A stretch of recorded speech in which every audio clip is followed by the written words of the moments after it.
This is the Marathon Handbook Podcast, and I am joined today by the Roger Bannister of the pod, Alex Sear, or are you the Faith Kipyegon? We'll get into that in a second.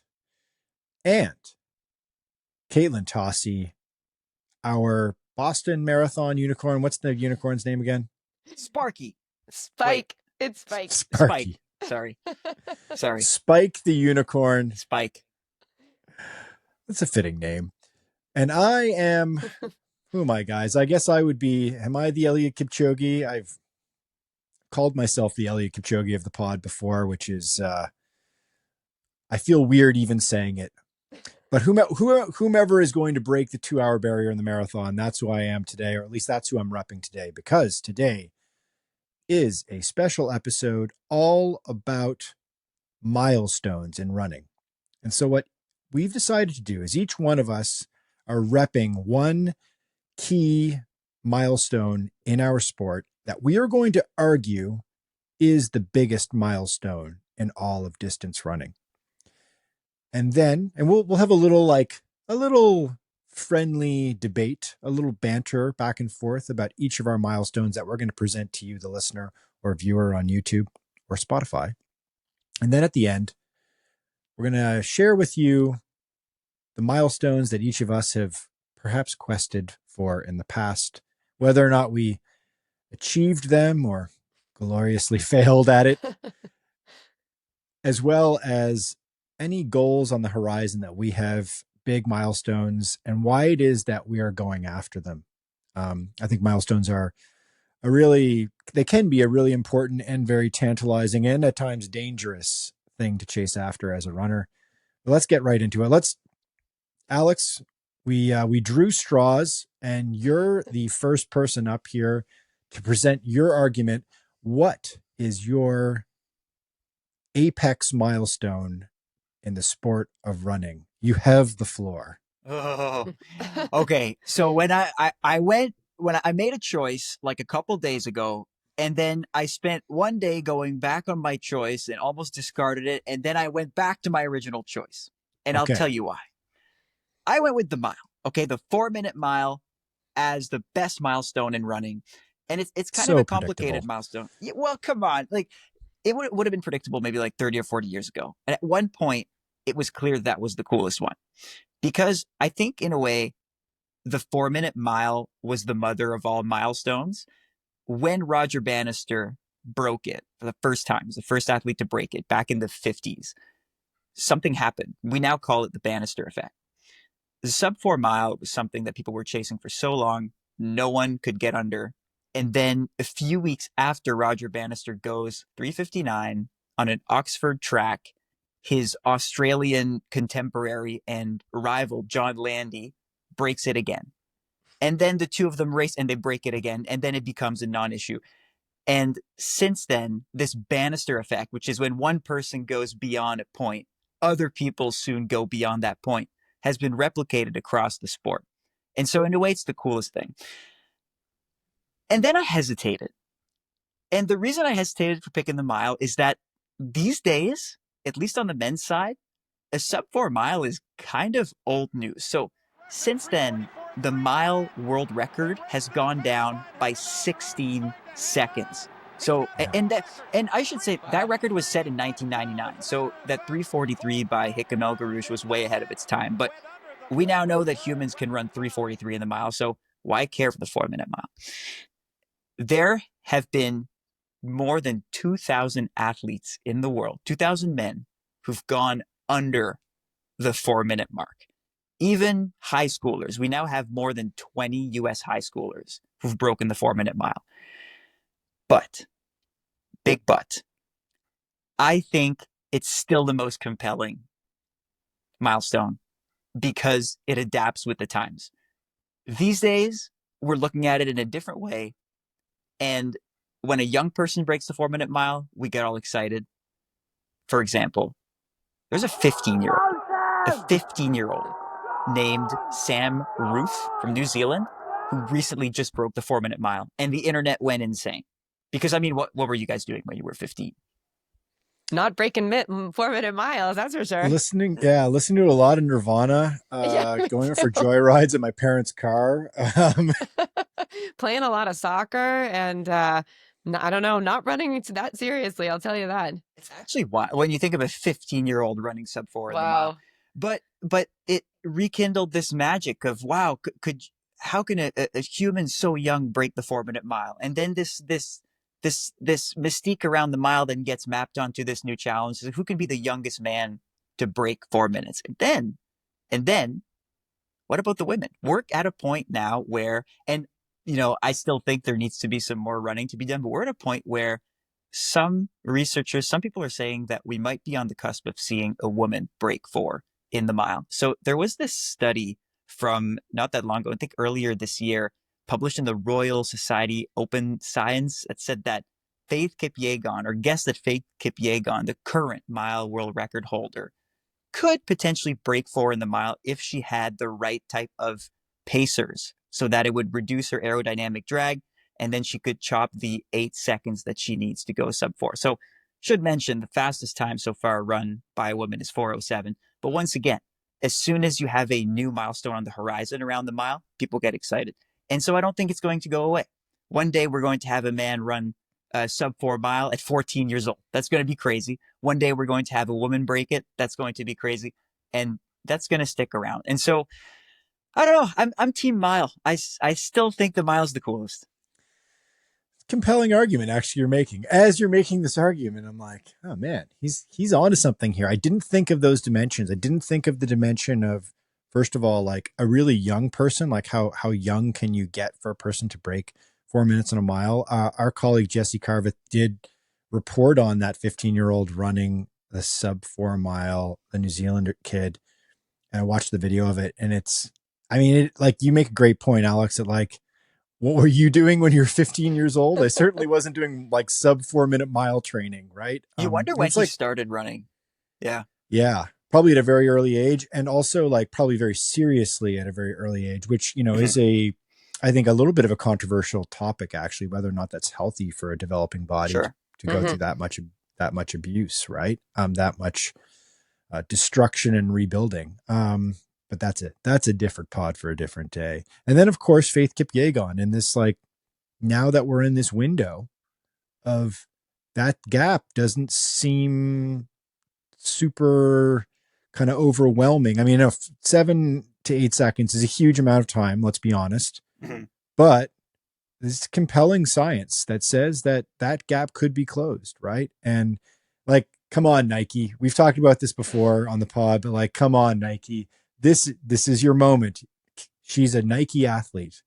Just dump a bunch of money into this and let's make this happen. And let's get it done. Are there any other contenders, Alex, that you feel are close to Faith Kipyegon? Is there someone else who might be there trying to break this record as well? The thing is, she has 4 seconds on the second fastest woman right now. So at this point, I say no.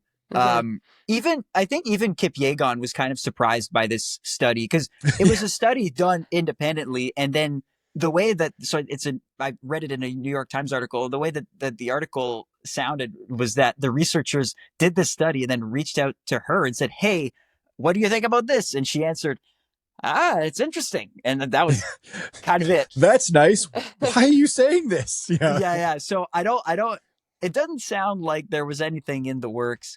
I think if anyone does it in the next 5 years, it's Kipyegon. And I agree, Michael. I think this is an opportunity. We keep thinking of what's the next barrier? What's the next huge Nike event where we see someone run really quickly?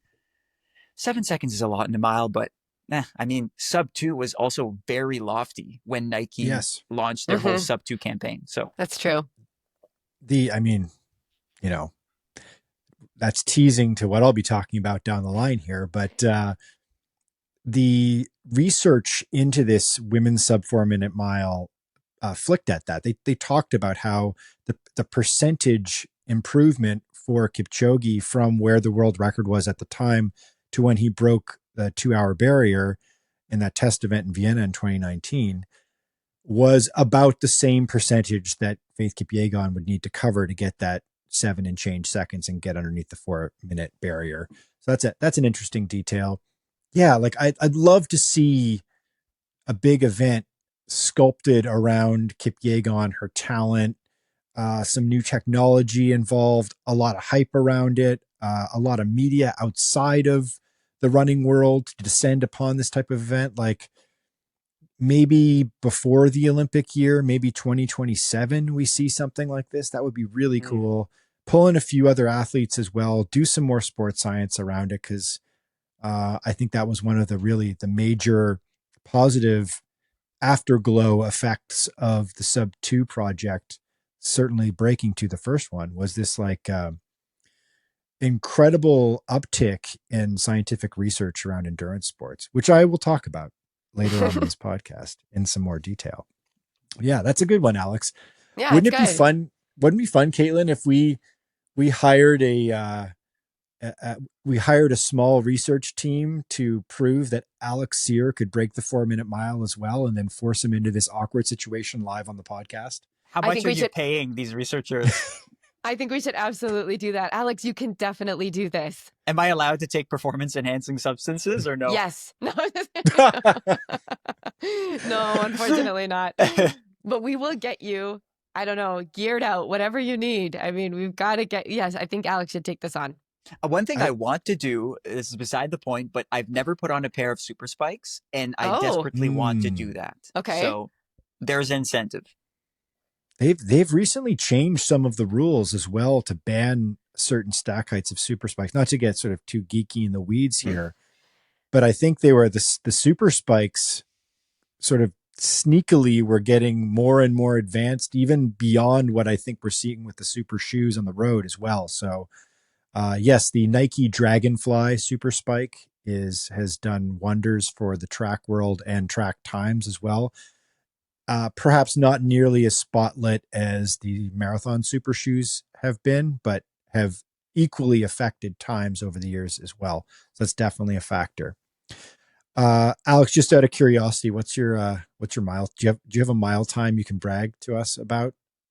So in Canada, I've run mostly the 1500, but I think it converts to a 4:03 mile. So I think my best That's mile pretty good. flat out is something like 4:10. But 1500 conversion, yeah, I'm still a few seconds off. Well, I'm going to go out there and say, if anyone on this podcast can do it, it would definitely be Alex. We're going to pay some kids from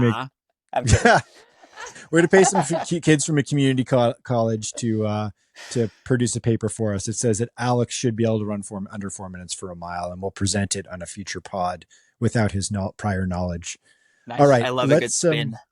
So we've got the sub 4 minute mile with a clever caveat by Mr. Sear that it's not only the pinnacle achievement in adult male track running with the dusty old 1954 Roger Bannister performance. There's a deeper component to it. There is, for one, what you've mentioned as the Bannister effect, which I think is a really powerful, lasting legacy. It's part of the it's a metaphor that is used across society writ large today, even today. It's a concept that I think has deeply impacted modern times, and also this idea that now really young people are striving for this, kids, teenagers, and that I think most importantly and most powerfully, we may very well see a women's sub 4 minute mile on the horizon. And that's a huge endurance feat to accomplish and would be a massive, massive deal in running and move things forward significantly. So there you go. There it is. Alex Sear's argument in favor of the sub 4 minute mile is the key milestone in running. Let's take a quick break. And then we will come back with who's up next, Katelyn? Is it you or me? It's my turn. No, I'm up next. You're up next. Coming up next, Katelyn Tossi is going to rep the everyman. We'll be right back. That's right. 1 second.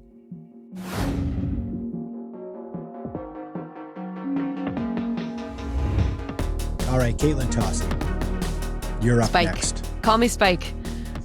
Spike the unicorn. Here she is with her Spike flowing the mane. Okay. Well, what I believe to be the most prestigious running milestone is a Boston qualifying time.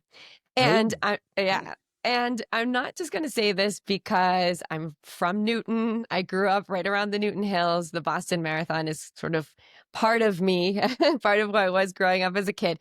But I'm saying it because I really feel like internationally, qualifying for the Boston Marathon is one of the most exciting milestones for runners. I mean, the BQ is a big deal, and people train seriously for years. It's basically what brings you to be a serious recreational runner, right? You're running for specific times and you're running for very hard times. These Boston qualifying times have gotten more difficult over the past years. There are more and more runners running faster, training harder, getting these BQ times. So they had to shave them down a bit by 5 minutes the past couple of years again. And so they're intentionally tough times to make it difficult. The Boston Marathon is one of the only marathons that you actually must qualify with a time to get into. So just that being a badge of honor by being able to get into the race by running a specific time rather than joining a lottery and have it just being the luck of the draw, whether you're going to make it into the race, makes it very prestigious. So you've got to earn your way into the Boston Marathon. And I think that's why a lot of runners, once they've been, running marathons over the years, well, if you're lucky enough to get on the first time, good for you. Super talented runner, and you're able to just get under that time right away. But for most of us, it's going to take years, a year or years and years to be able to get to those Boston Marathon qualifying times. And a small detail here is that not only if you get the Boston qualifying time, you get your BQ, that doesn't even ensure that you get an entry into the race. So there's a yeah. whole nother level to it, right? You've got your BQ time, but most recently you've had to have 6 minutes of a cushion there between the BQ time and your actual time to get into the race, because there are so many people training for these times and so many people getting them that even that they've been adjusted, even that they're quicker times, there are so many people getting into these time gaps that you need to actually run faster than the Boston qualifying time, right? So I mean, just that is super hard and a big badge of honor. Oh, Katelyn, okay, you catch me by surprise, because when I was thinking of milestones, I just thought of all the number related milestones, and I didn't think of a BQ. And I actually like the BQ because it avoids the whole discomfort of the fact that our tech is so much better now. Like, my Right. issue with the mile was Mhm. exactly that. It's not as hardcore as it used to be, it seems. Whereas the BQs, it's like, it tells you where you stand among a population of runners. Like, I have a friend who just picked up running a few years ago and really wanted to qualify for Boston. And I think he needed a two. He's my age. He's under 30. And I think he needed something like a sub 3 hour marathon to Mhm. qualify. Yeah, right Yep. around there. Yep. Yep. And he told me, he was like, man, I should have gotten into running 5 years ago. It would have been a lot slower, but I guess this is what it is. I need to be in the top X% of runners my age. And Right. that tells you something. Whereas if I go under 4 for the mile, if you do pull the strings and get the study going, and I go sub 4, and I talk to a 50-year-old man who's gone sub 4 in his day, he's He's not gonna going to laugh at see me you. as an equal. Yeah. It's going to be like, yeah, well, if I were your age, I'd probably run 5 seconds faster. So, oh man, you might be making me rethink my milestone choice. I have to admit as well that I've been swayed by this concept that you have cleverly cooked up, Katelyn, because I think about Boston. For one, you're speaking my language, because like when I started to get into the idea of maybe one day running a marathon after running for a bunch of years as a big, huge life goal and life achievement, you start reading about the marathon. You start thinking about the times that you might be able to target based on your current fitness running a 10K or even a half marathon. And in my case, I was already pretty close to the marathon qualifying time at the time. It was softer 15 years ago than it is today. But it got in my head that I was like, this is a really big and important achievement that I could check off and I could go after and really motivate me. And it was a pretty exciting thing. And then running your first Boston Marathon is like a deeply gratifying and friggin' challenging and emotionally rewarding experience. And then I think about Boston as an event. And Mm-hmm. here's where you're very clever. Boston is the first marathon, right? It is it is literally the first modern marathon after the first Olympic marathon in the late 19th century in the 1896, I think it was. So I Mm-hmm. think the I Boston think so. Marathon was invented in 1897, like So, right yeah, after. exactly. And so the Boston Marathon is the quintessential race for long distance running. And as you noted, it's the only event in the world of its magnitude that requires you to qualify, which creates this sort of like democratic experience for all runners from elites all the way back. And yeah, it means you've arrived. It's the People's Olympics, as it's often called, right? So it's this powerful statement and symbol. And it has like so deeply affected the history of running. Think about it.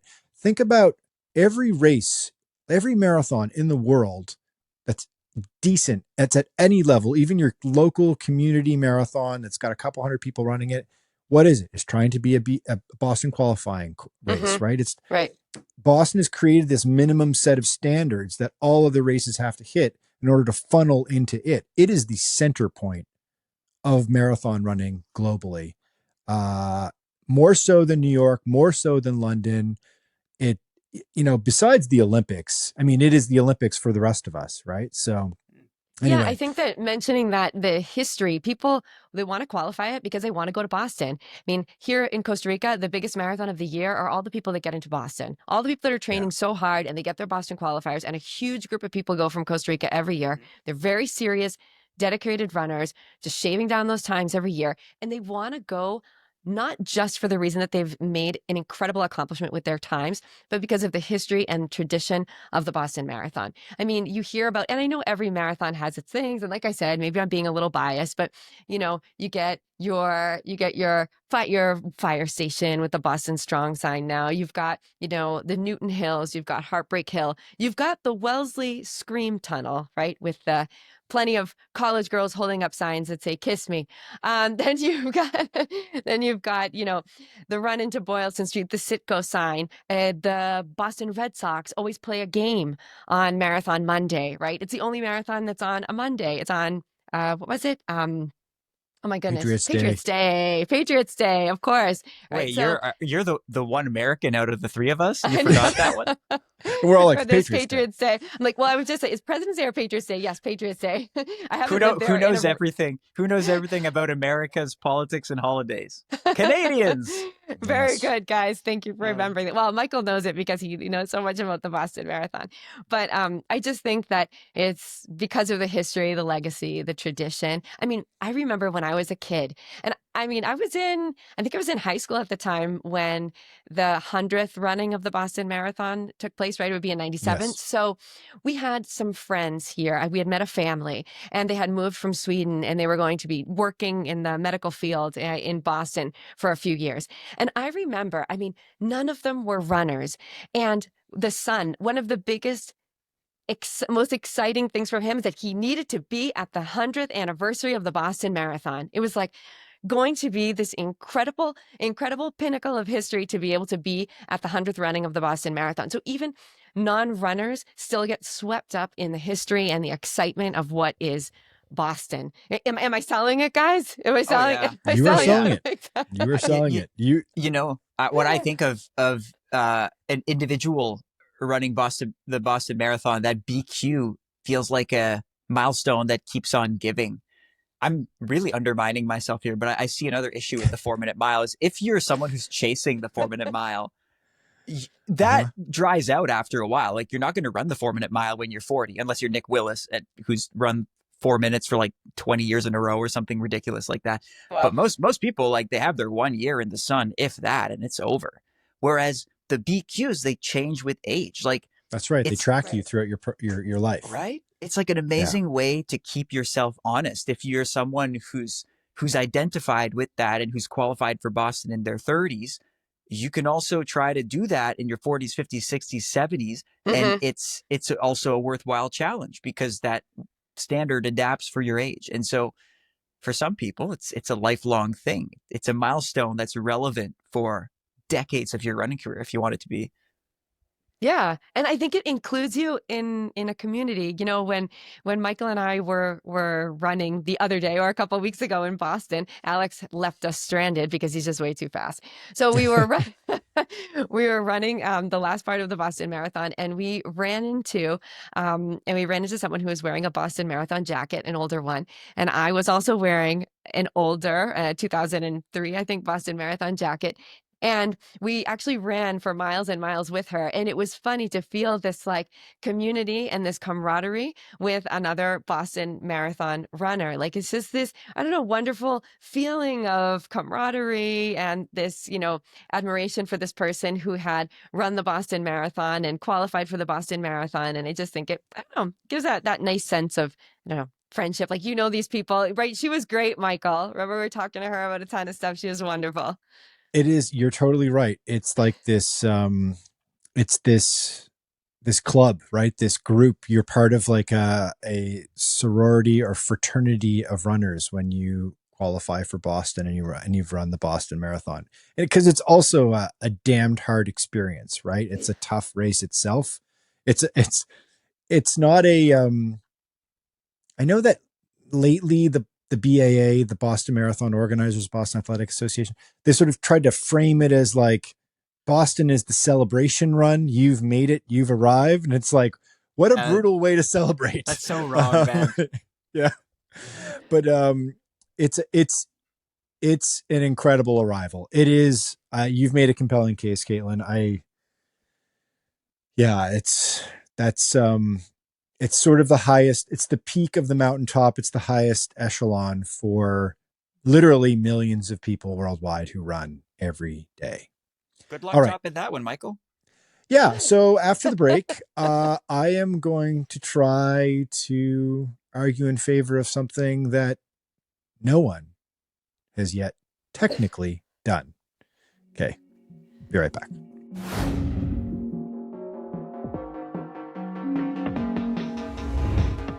All right, guys.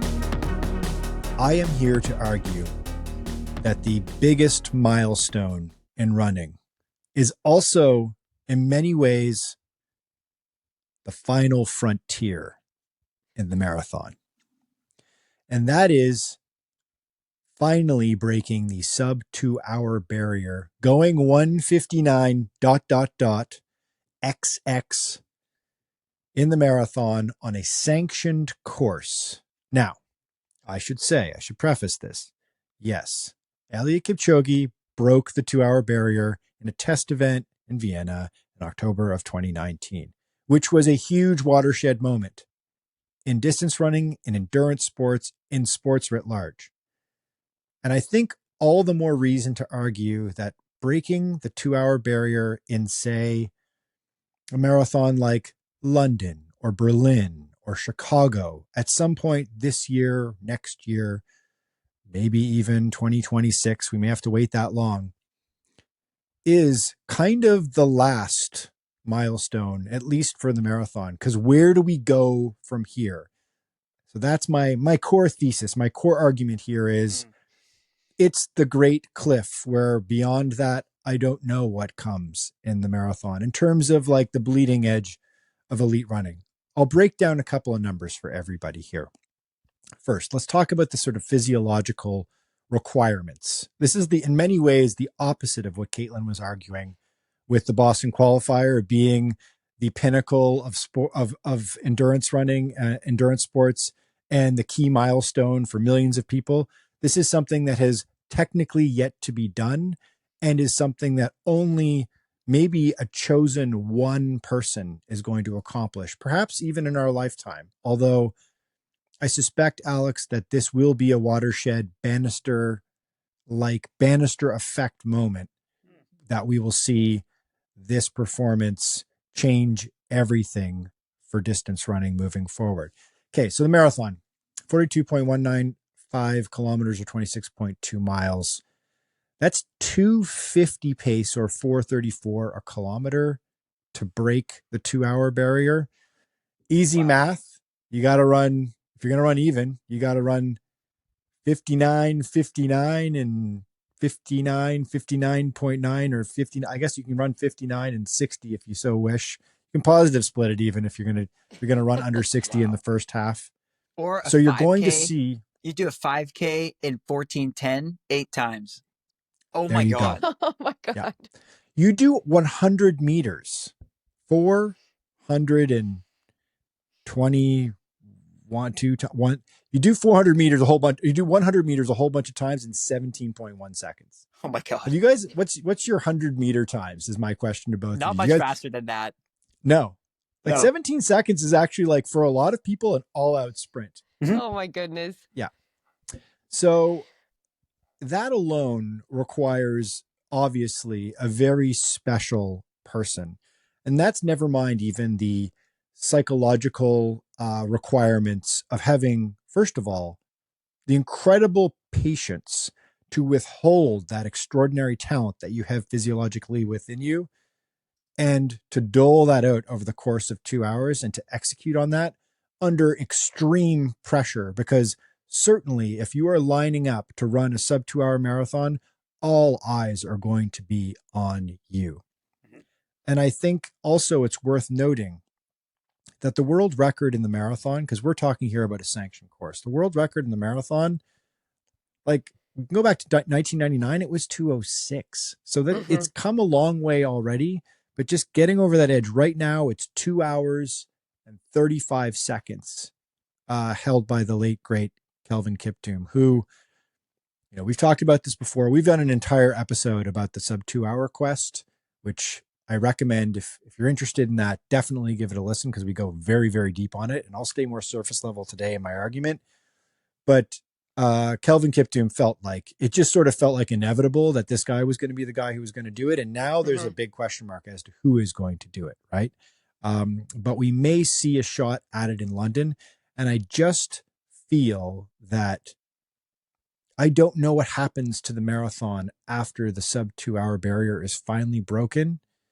And that is why I think it is the pinnacle achievement in not only the marathon, but in distance running. And I would even argue in all of endurance sports overall, breaking the 2-hour barrier is it.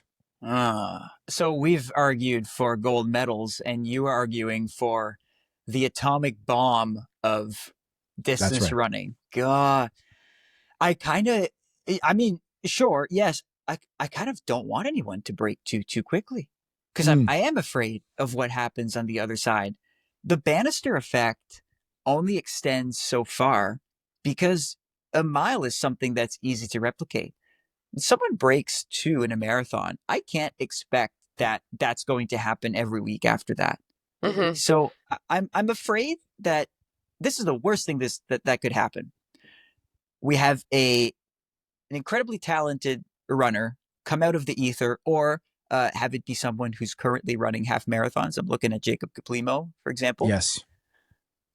Go and run a 1:59 marathon on a sanctioned course, and then just have months and months and months and maybe years pass without having someone break it again.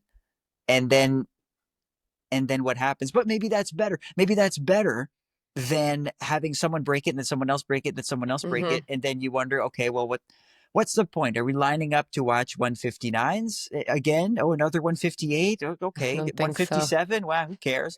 We'll get bored by 1:58s at some point. It's like, well, it's kind of like how we used to be amazed by 2:03s, and now we're kind of bored by them, aren't we? So, because I was just waiting for that sub 2. And let me tell you, if that were me, if it's Caplimo who breaks 2 hours, that would be a mic drop moment. I'd be like, I'm done. Good night, everyone.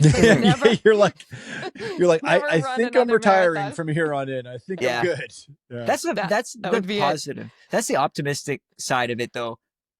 We're getting ready for probably one of the most unforgettable moments in the history of running whenever that happens. Yes. And you know what, Alex? That was an amazing segue. It's almost like you knew what I was going to say. When we started throwing around ideas about this podcast, and And Michael mentioned the sub 4 and he mentioned the sub 2, and you guys had your arguments. I was a little skeptical because I thought, yeah, but these milestones are just so out of this world or this Indeed. universe Yeah. for recreational runners. It was very hard for me to wrap my head around them. And I thought, well, how can I get on board with a sub 4-minute mile when I was just trying to probably get a sub 6-minute mile at some point the last time I was trying to run fast? Like, how can I even wrap my head around that? Or the sub 2-hour marathon when, I'm just trying to get a PR. But Michael, I think you've made a compelling argument and Alex as well, because it's going to be a moment for me, now that I think of it, about just the sport in general and just humanity. Like, when a human can run sub 2 hours, I think I will feel the same excitement that I felt when I qualified for Boston, because I'll feel like, okay, it's not my milestone, but it's a milestone in the sport. So I can still get excited about it. And I think that's exactly what you guys were going for. But I think I was looking at it from a bit of a different perspective before, also choosing the BQ, making it more of like, the everyday runners, milestone, our milestone. But you guys are swaying me a little bit. You did a good job of swaying me. I wasn't on board. Now I'm on board. I would say also that there's a lot of really compelling knock-on effects that take place with this type of a quest. One being, we've seen certainly in the wake of Kipchoge going after the sub 2 in Vienna in 2019, and even before that with Breaking 2, where in 2017, the Nike project that really kind of kicked this all off. Think about in the last, going on 8 years now, what has transpired in endurance sports because of this quest, right? Technological advancement, the invention of the super shoes was only invented to go after this time, right? I mean, they would not exist otherwise, which I think has really revitalized both the shoe industry, the running shoe industry, and also in a way has played a big, significant role in revitalizing the sport and kind of encouraging this running boom and this interest in running marathons again by a large number of people, especially people of Alex's ilk, people under the age of 30, right? Although I know, Alex, you're almost an old man now. You're close 4 to months turning to He's go. getting there. I can't 4 wait. months to go. Yeah, the clock is ticking. Father Time is coming after him. And beyond the shoes, okay, so that's a technological and commercial advance. There's also been a huge sports science push in the wake of this.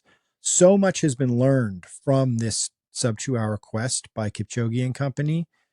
And also, I think a lot more can continue to be gleaned from these athletes that are going after this time. So, and then I think the final thing is, did anybody know who the heck Eliud Kipchoge was besides the real stands? Like besides runners, the track, and not just runners, like track nerds. Besides right. Track nerds, did anybody know who Kipchoge was before 2017? Not many people. I mean, he was on a little bit of a burner, on a bit of a heater coming into it. He was winning these marathons, and he was clearly a great runner, and he was ascending towards this GOAT status he's now hit. But he has become not only an icon in running and endurance sports, he's become like a cultural global icon to a degree, right?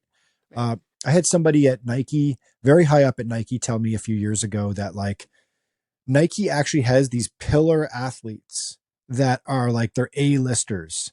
And those pillar athletes get things named after them, like shoes and other products. And they're treated a certain way by Nike, and they're marketed a certain way.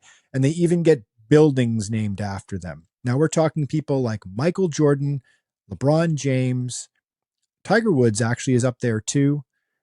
And I was told Eliud Kipchoge is on par with those athletes in the mind of Nike, which is an incredible thing to think about. Yep. He's a cultural icon. He's a big deal.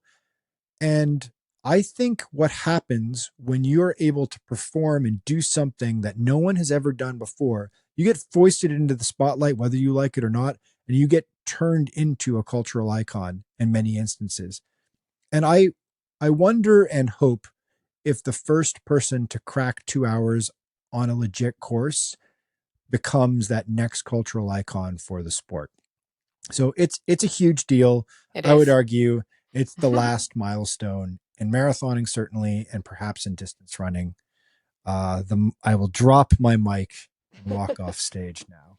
Wow. Okay. Okay. I hope Well- everyone's going to vote again like they did with the race draft. Yeah. Oh, We'll have good to idea. see. I need my validation. So in case anybody forgot now, the sub 4 minute mile is really cool. So please vote for me. Vote for me. Vote for me. What I'm going to do, actually, you know what? I just discovered that that's Spotify. So if you're listening to us on Spotify or watching us on Spotify, because they do video as well now, they actually offer polls on Spotify. So I'll fire up a poll for that. I don't wonder Cool. if does YouTube have polling as well? It might. If it does, and you're watching on YouTube or listening via YouTube, we'll try to fire up a poll for that as well. Because I'm really curious to hear what people think, and I should create like a other or like a blank space where you can add your own in as well. Because there's a litany of other milestones that you can go after as well. And we'll take a quick break, and then let's pivot into some of those milestones and more personal ones what we've milestones that we've lusted after and perhaps flown too close to the sun to try to achieve, and then perhaps what we've got on the horizon for ourselves in the near future. We'll be right back.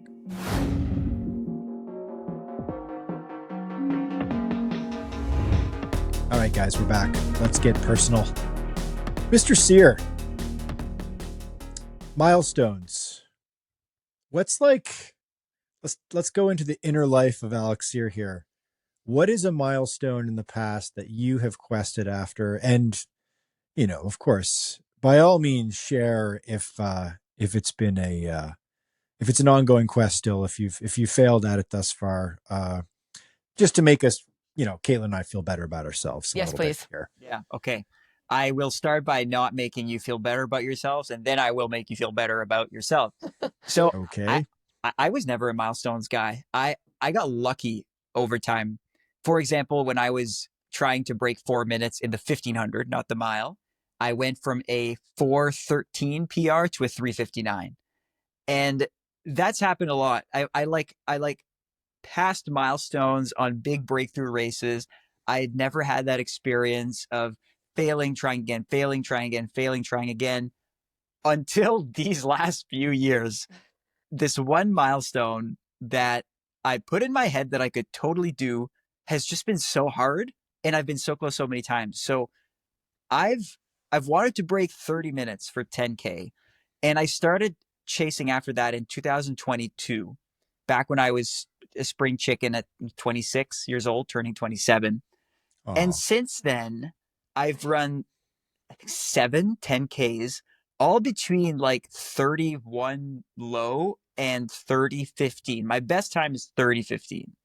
And so this year, I've given myself the goal of breaking 30 before turning 30. And my birthday's in August 13th. So I have about 4 months to go.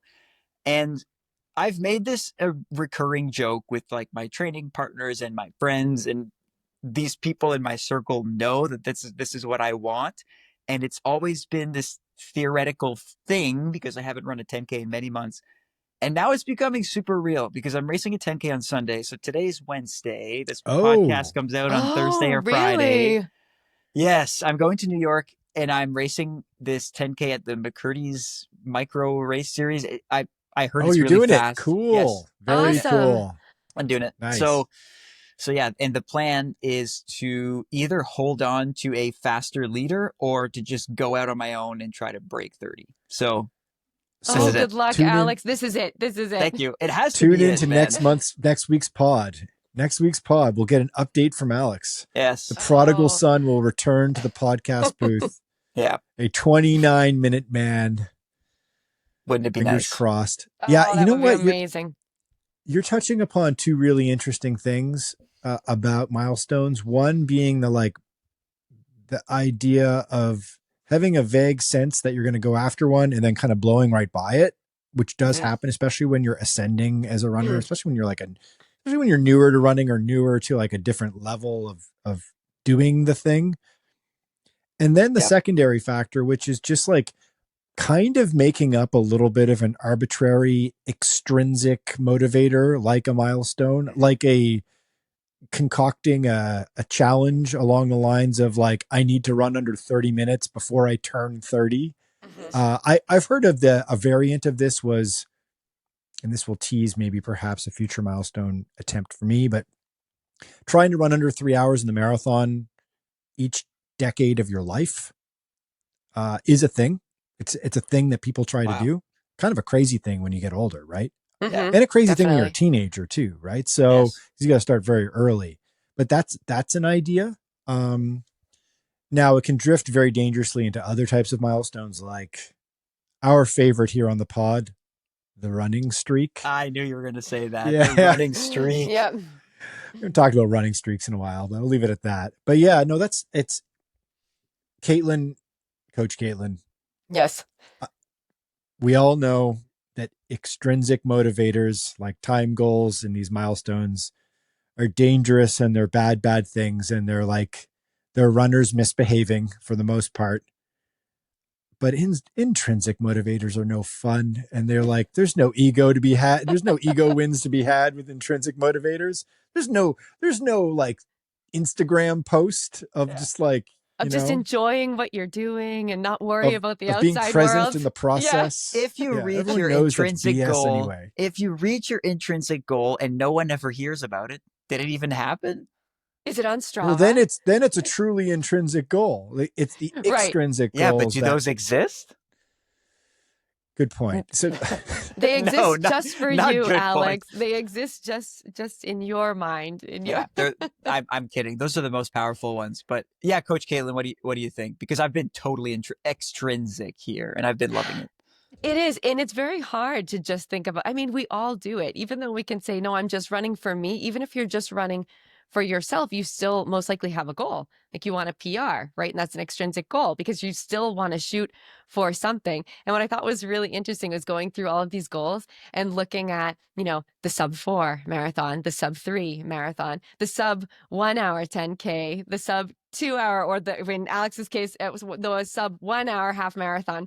Looking at all of these round numbers and why that provides us satisfaction, right? It's the round number. Like, I have a ton of friends and a ton of athletes, and I drive them insane because if I'm going out for my run and say it's like an hour and 20-minute easy run, I run the hour and 20 minutes. And if my watch says, I don't know, whatever it will be, like 14.67 kilometers or whatever the number, arbitrary number would be. I'm not doing very good math here. I just leave it. And so what you have, you have to, have to run to 15K. You have to get to the 15K so that it says, or whatever it is. And I don't do that. I leave it. But isn't that funny how a lot of people just need to see that nice round number, even on a training run every day? They want to see the round numbers. It's a big thing. And if we look at anything in sports, right? You think about, I don't know, you want to have like a 300 batting average to have a good batting average. A 100-point game in basketball. You want to get over the 100-point game in basketball. You want to have 500 career home runs for a power hitter, right? So I just feel like all of these round numbers is what drives sports milestones in general. So it's just interesting to look at the psychological side.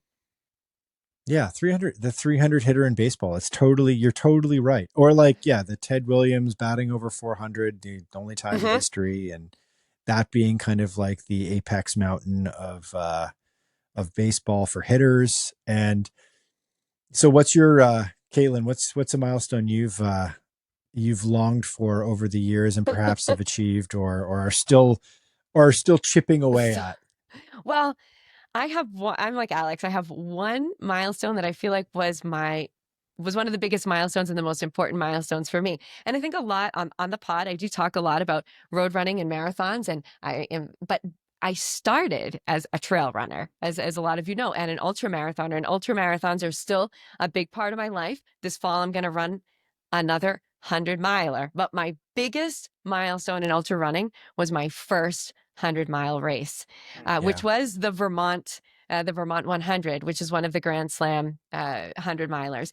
And I ran it in 2014. And so this is a while ago now, and I've done some since, but the first one, it was one of the most exciting moments of my life, stepping over that finish line. And just as a 2-for-1, it was an amazing experience for me. I did have my ups and downs. I did want to DNF at mile 96. If you can imagine, I had 4 miles to go Jeez. because I My sat God. down, never sit down, never You ever sat sit down. down. That was the biggest rookie mistake. Never sit down at an aid station ever, ever. I'm begging you. Never sit down during a running event. Just Yeah, remember that. Okay. And Give it a podcast. yes. I'm standing right now. exactly. I sat down for a second because I was just psychologically beat.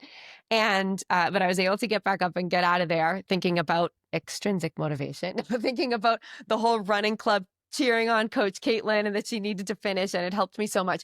But the double whammy was another big milestone in 100-mile mountain races is getting a sub 24 hour. And when I checked my watch, I was on track for my first 100 Nice. miler. So I was just Yes. like, all right, this is huge. I checked my watch. I said, okay. And this is called the goal gradient effect, right? I realized that I was going to be able, if I got up out of that chair and continued to run for these last 4 miles, I was going to be able to beat that time. So I started running faster and faster and faster, and to be able to get the sub 24 hours, which I was able to do. So that milestone was huge for me, and probably my most important one. The one that I think is going to take years, Michael, is the sub 3 marathon. Ah, yes. Oh, I'm working yes. so You're hard, trapped. guys. You're trapped in that prison. I'm working so hard every day to get towards that goal. And I don't know when I'm going to be able to reach it, but I'm telling you, I am on a path and I am determined to one day get my sub 3 hour marathon. A sub 3 hour marathon for a woman running a marathon is, I mean, that's a huge achievement. I mean, it's a big deal for guys running it, but like it's putting you in a fairly small list of people, even globally, right? That can do that. Like it's in this, I don't know, like single thousands, not tens of thousands of women who can run under 3 hours for the marathon. It's a percentage point of the top percentage point of runners. So no pressure on you, Katelyn. No pressure at all. I'm getting there, but it's been really hard, guys. But we'll see. Well, that's my biggest milestone that I'm really excited to keep working towards, and hopefully we'll hit. Let's hope soon. Michael, what about you? It's a huge achievement. It's something that when I started running marathons, I thought a lot about.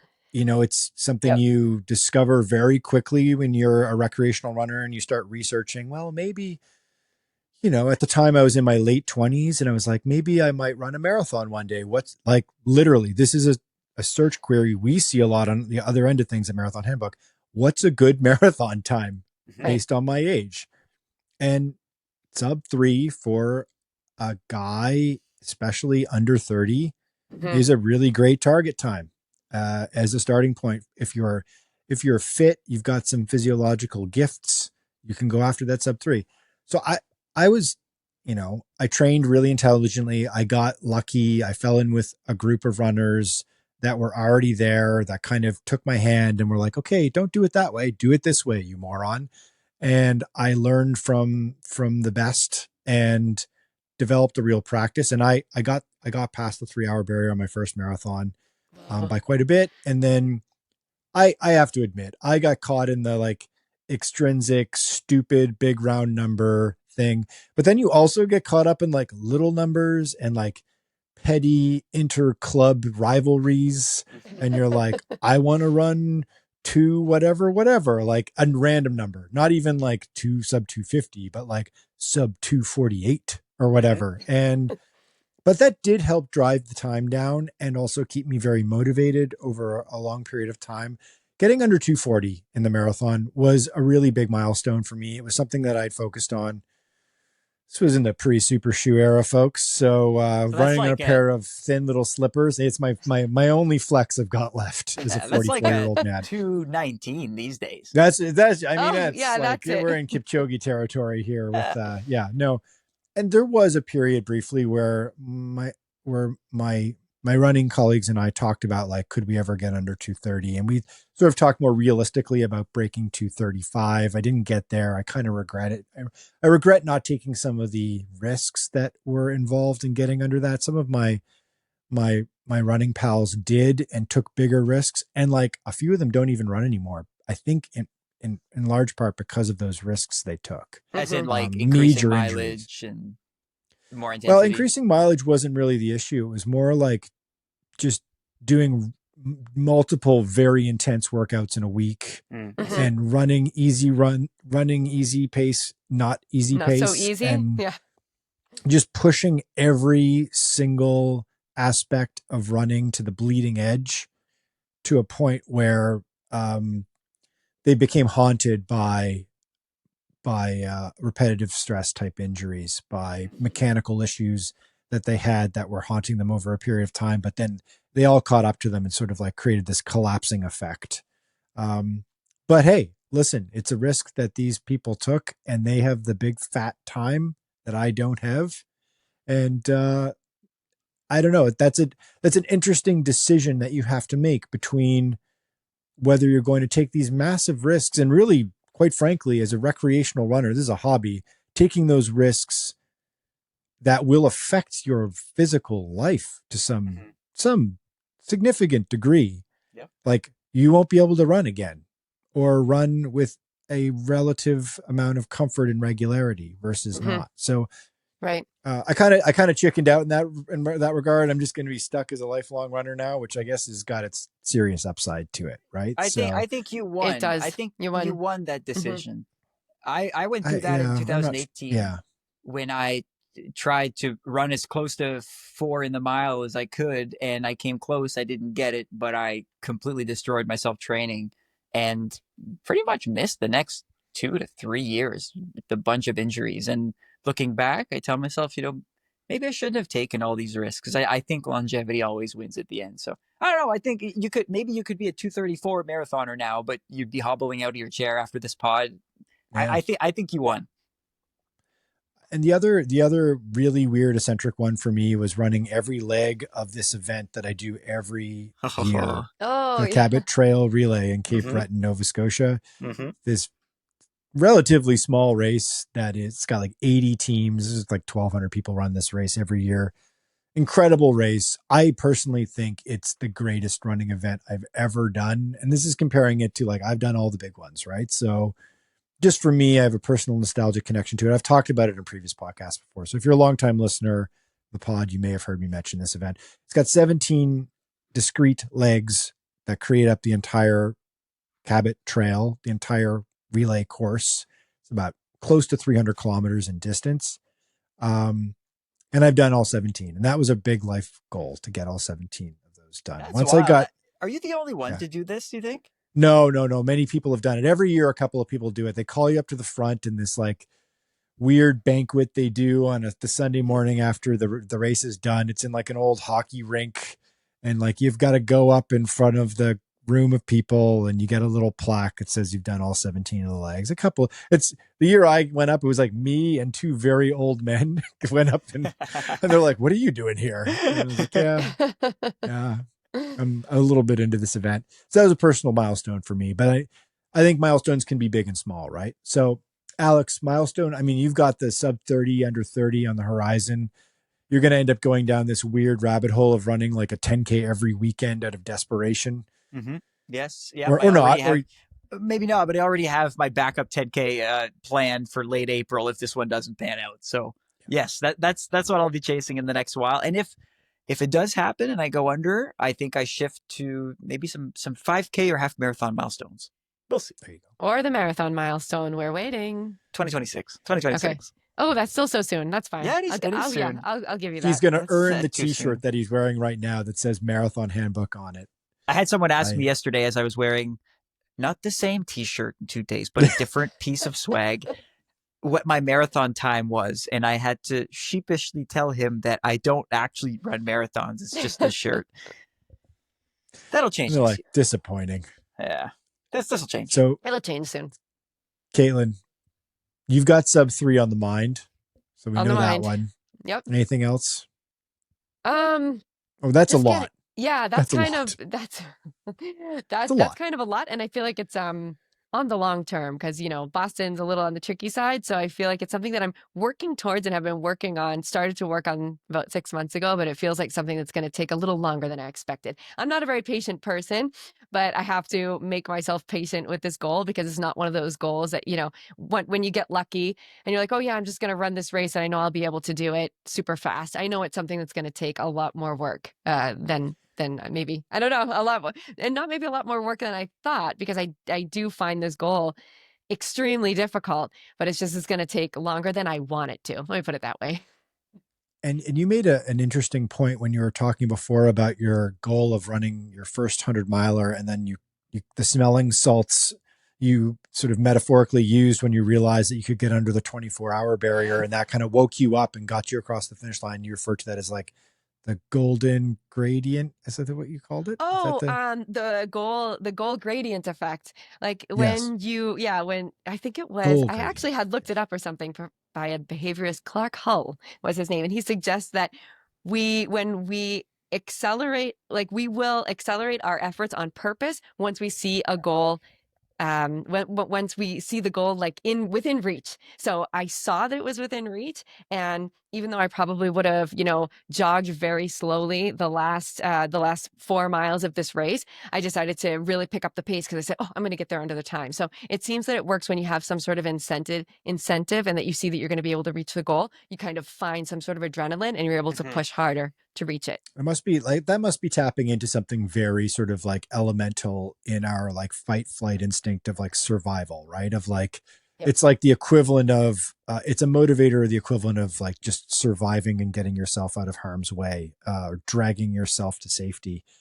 And it makes a lot of sense. Although it can be very dangerous on the flip side to have that goal gradient effect in the back of your mind, because like it could deep six a really good race, because you're going after, like, this is the extrinsic motivator problem, right? It's like you could have sub 3 on the mind in Boston, and really it's a sort of a 3:02 effort for you that day based on the fitness. And if you try to reach too far, you could end up running 3:10.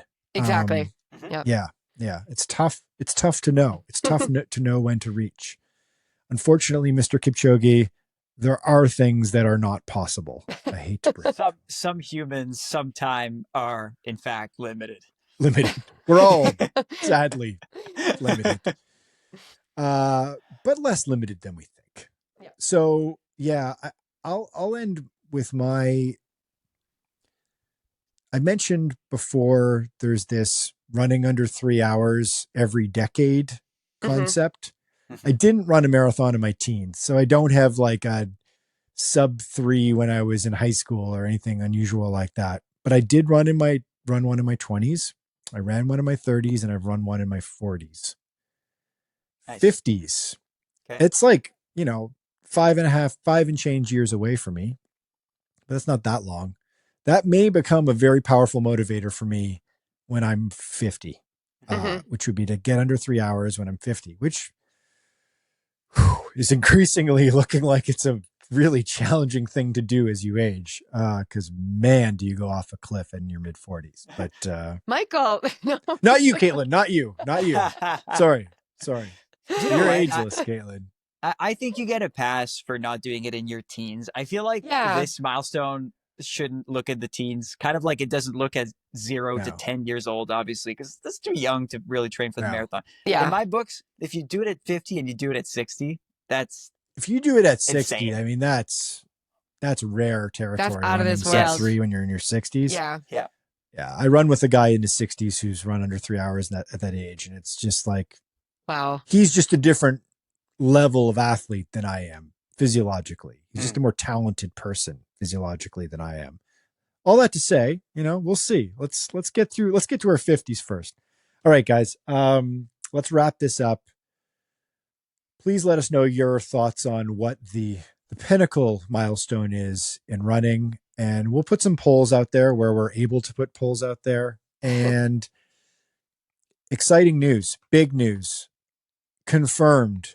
We are doing a live event at the Boston Marathon on the Saturday.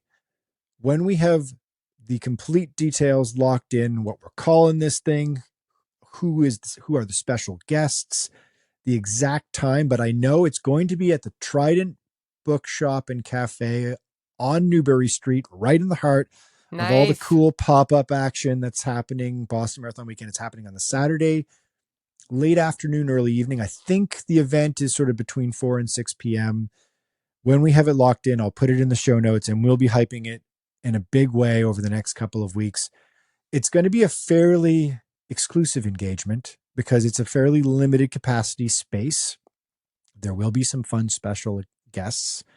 Some notable folks are coming out, and the three of us are going to get together and do the pod live as well.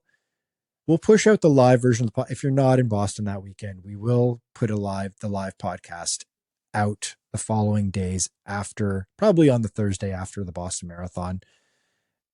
And we're going to be offering some tickets.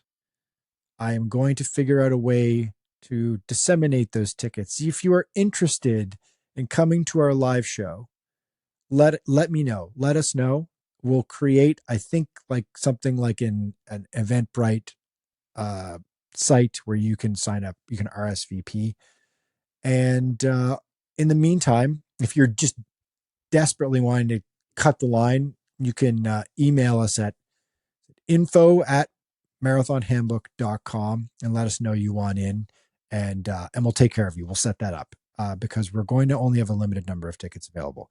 So this is it's our second live show ever. It's our first live event, Boston Marathon weekend. I'm so excited. It's going to be so good. Excited. We're going to give away some free I am swag. pumped. We're going to have some special stuff. There's going to be some special giveaways. It's going to be really neat. And there's going to be some guests, and we're going to talk about some burning questions and aspects of the world of distance running that I think are going to be really fun to unpack. Nice. I can't wait, guys. So there is that. And you can find out how tall we are in person. Oh, yeah. That's always the big thing. Mm-hmm. I'm actually 4'11", and Alex is 7 feet tall. Yeah, I'm 7'1", actually. It's a strange dichotomy. Remember when Katelyn, before we met in person, thought that both of us were 5'5", Michael? Yes. I did not. It's that when we met, my comment to Michael was, "Oh, I didn't expect you to be this tall." So wow. I'm like, what? I don't have tall energy? average What's male. going on here? Because you are very tall. You are very tall, Michael. I'm not too tall, though. I'm too tall for a distance runner. That's for sure. That I've experienced. Gravity's a thing, friends. It's something that crushes all of us. And the taller ones of us in the marathoning world experience it more significantly. No, and meeting Amby At least that's as what I well tell that myself. same night, he was also very tall. I was like, wow, I'm surrounded by these very tall Amby people. Burfoot, 2:14 Amby, yeah. marathon runner. Yeah. I got no excuses. Okay. All right, guys, make sure to subscribe to the podcast. Give us a rating and review on Apple Podcasts. It goes a long way in helping us connect to other runners and boost our profile so we reach more people like you. It would really be helpful. Take a moment. You're listening now. Just X out of the podcast and provide a review and a rating. I'd really appreciate that. And subscribe to our newsletter. 200,000+ runners subscribe to it. It goes out 7 days a week. Katelyn and our teammate Jesse Carveth champion it. It's awesome. Brady Homer, sports science powerhouse On Fridays. Mm-hmm. Twitter master, X master. He One of does the our few Friday remaining newsletter. Twitter masters in the world. He's holding it down there. Yeah. And he's great. And his newsletter on Fridays is must read. We will have him on the pod relatively soon. He's going to be in Boston. He's running Boston. He will be, I can say this, he and Amby Burfoot will be live on stage with us. Spoiler alert. Nice. They will definitely be two people involved in this live event in Boston. Awesome. Okay, gang. Katelyn, happy training in those peak weeks that are upon Thank you you. now. Don't go too crazy. Mr. Sear, 29 or die this weekend. Good luck on Sunday, Alex. All right. Okay. We'll Thank update you next week. I can't wait to hear about it. All right. Thanks, gang.